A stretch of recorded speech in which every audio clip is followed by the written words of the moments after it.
You're alone in the house, the TV is off, the only sound is the refrigerator humming somewhere down the hall, and then for no clear reason, the hair on the back of your neck lifts. You turn around, nobody is there, but the feeling doesn't fully leave.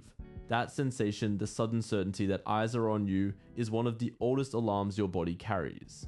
It doesn't ask for permission, it doesn't wait for evidence. It simply fires the way a smoke detector fires at the first hint of smoke rather than waiting to see if the whole house is burning. To understand why, you have to go back long before houses, before villages, before anything you would recognize as civilization. Your ancestors spent most of their evolutionary history as both hunters and hunted.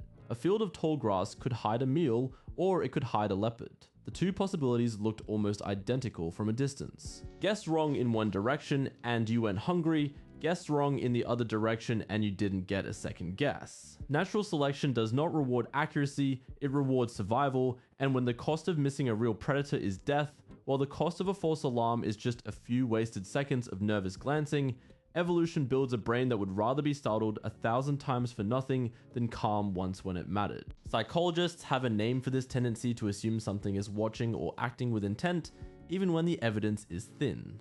Researcher Justin Barrett called it the hyperactive agency detection device, a mental system tuned to spot other minds in the environment, even at the risk of spotting minds that aren't really there. Barrett was originally studying why humans so easily attribute events to spirits, gods, or unseen forces. But the same machinery explains something much smaller and more personal: why an empty room can suddenly feel occupied.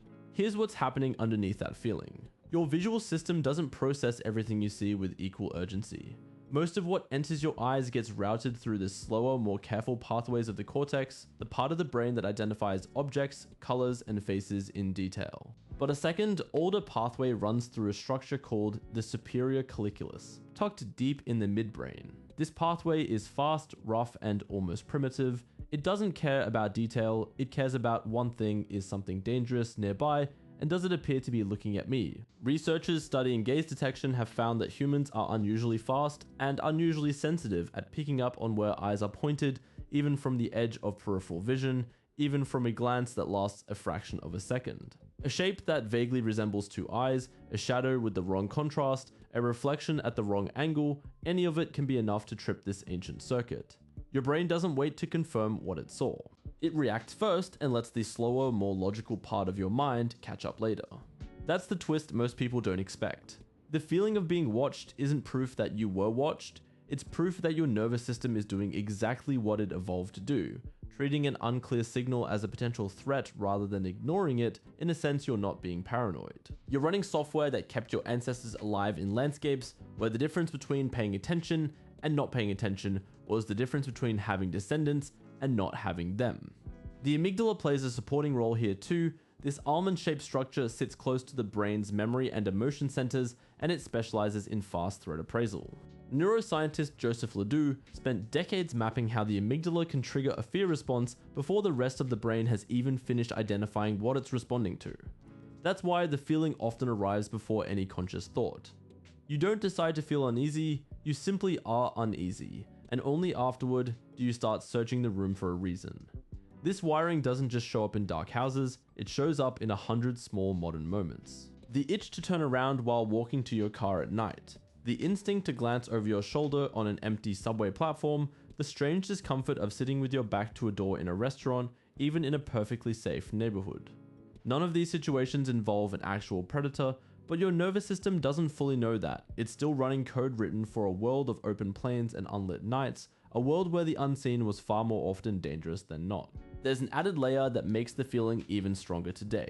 Modern environments are full of ambiguous stimuli that closely resemble the kinds of cues your gaze detection system was built to catch. Security cameras, reflective glass, dark windows, even patterns on furniture can create shapes that loosely mimic eyes or a watching face. Your brain, tuned across millions of years to err on the side of caution, treats these ambiguous shapes the same way it would treat a real threat peering out from the grass. Some researchers have also pointed to a social dimension. Humans are deeply dependent on group living, and being watched, judged, or excluded carried its own kind of danger throughout much of human history. Isolation from the group could be as fatal as any predator. So the feeling of being observed isn't only about physical danger, it's tangled up with an equally old fear, the fear of social threat, of being caught doing something wrong, of standing out in a way that invites punishment or rejection. That's part of why the sensation can feel almost moral in tone. A quiet suspicion that you're being judged rather than simply seen. You can even see a version of this instinct in the animal kingdom. And it helps explain why it runs so deep in you. Pre-animals like rabbits and deer have eyes set on the sides of their heads, sacrificing depth perception for a wider field of view so they can catch the faintest movement approaching from almost any direction. Predators, by contrast, tend to have forward-facing eyes built for precision over a narrow target. Humans sit in an unusual middle position, forward-facing eyes for detail, but a nervous system still tuned in many ways, like prey. That combination may be a leftover from a long stretch of human history when your ancestors weren't always the most dangerous thing in the environment. For a large part of the fossil record, early hominins were closer to the middle of the food chain than the top of it, hunted by big cats, hyenas, and other predators that had every advantage in size and speed. Vigilance wasn't optional. It was the price of staying alive long enough to reproduce. This might also explain why the sensation of being watched shows up so often in sleep. Many people report a related experience during the transition into or out of sleep, a state where the body is essentially paralyzed, but the mind is still partly awake, sometimes called sleep paralysis. Alongside the paralysis, a large number of people describe a distinct sense of presence in the room, a feeling that something is standing nearby or watching from the corner.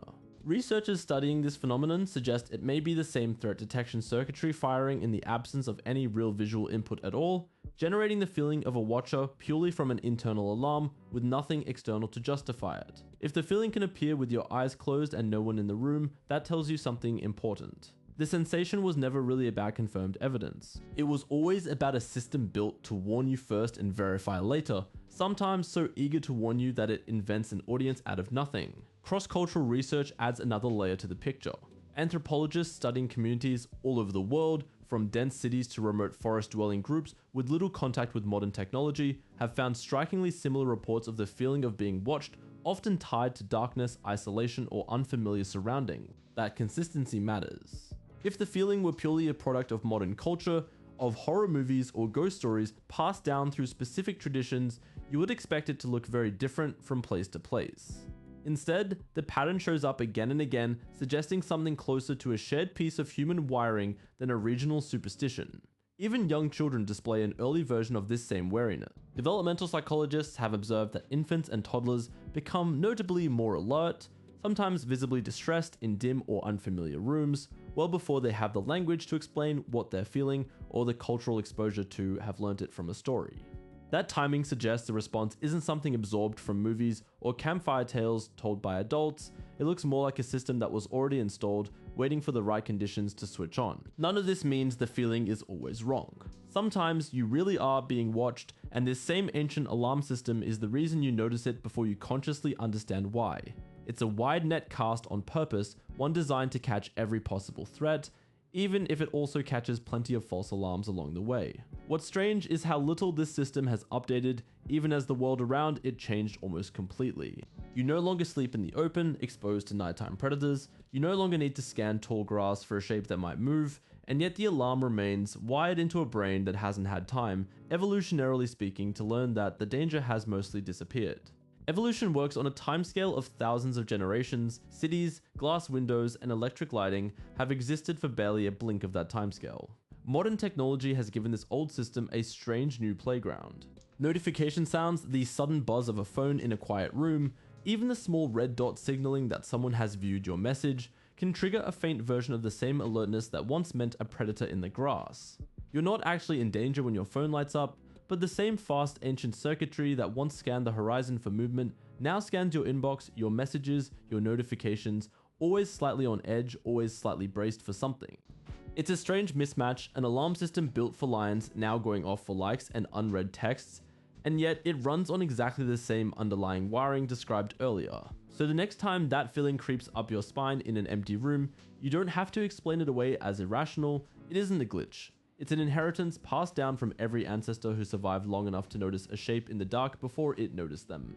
You turn around, the room is empty, and the alarm goes quiet. But it never fully shuts off. It just waits the way it always has, for the next shadow that might be nothing or might be exactly the thing it was built to catch.